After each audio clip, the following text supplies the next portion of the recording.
How Toyota wrecked Nissan. Hello and welcome back to MIA Luxury Cars. For today's video, we will be going to talk about how Toyota wrecked Nissan. Let's get started. Let us compare apples to apples or heroes to heroes. The Supra and Inline 6 have 6 cylinders measuring 3 liters each.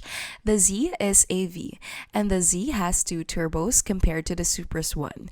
In practice, this means that the power figures are very similar. Nissan claims 400 horsepower for the Z, which is only 18 horsepower more than the Supra. It'll all come down to weight, and they're nearly the same. The Z is expected to cost around 3,500 pounds, while the Supra is expected to cost around 3,400. However, it appears that the 18 horsepower is a winner because it translates into 3/10 of a second faster than 60. These days, they're only slightly slower than their automatic counterparts. The Z only has 2 seats, whereas the Supra has, let's be honest, 2 seats because you're not going to put anyone you care about in the back seats. It technically has 4. The kicker for most people is that the Z costs around $40,000, though it's likely to be closer to $50,000 by the time the dealers sink their teeth in. The Supra, on the other hand, is 10 grand more, with even the 4 bangers starting at around 45 grand, and the manual turbo 6 will probably be around 55. That is significantly more than the Z. Not only does it appear that the Supra is a hair slower, albeit only a hair, but it is also significantly more expensive. After all, no one would ever buy a Miata if cars were only numbers. The Z will be available this summer, and the Supra will be available much later, assuming you're looking at both and can afford the extra $50 or so per month for the loan, except for one thing. Almost everything we disliked about the Supra has been addressed. They took an eternity to figure everything out. Plus, you can now get Mark IV tails for your A90 Mark V heaven, since the first sad BMW knockoffs were released. A lot has changed, and they are now absolutely fantastic driving cars.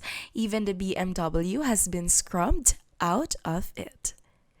Racing developed its own manual instead of simply using a BMW manual from the Z Force. It's supposed to be smoother than butter and designed with engagement in mind. Toyota claims that it went to great lengths to ensure that the transmission was flawless, and it's the years of being able to study the cars in real life that have elevated the Supra from man to dam.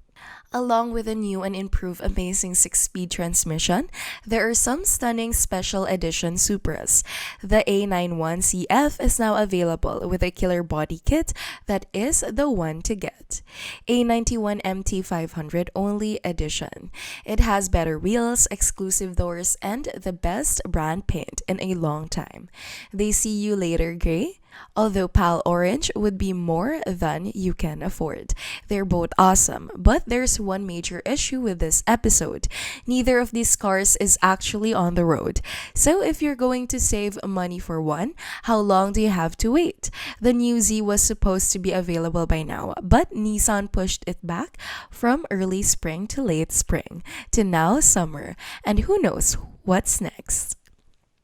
We are still in the midst of a massive supply chain crisis, and there is no reason to believe it will magically resolve itself.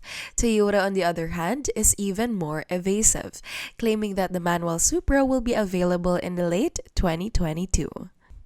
Both the Z and the Supra is excellent, implying that we are witnessing the birth of the next great car rivalry. So what can you say about Toyota destroying Nissan? Please let me know by leaving a comment below. And if you enjoy this video, please press the like button, turn on the notification bell, and subscribe to our channel for more videos like this. Thank you for stopping by to watch. See you in our next video.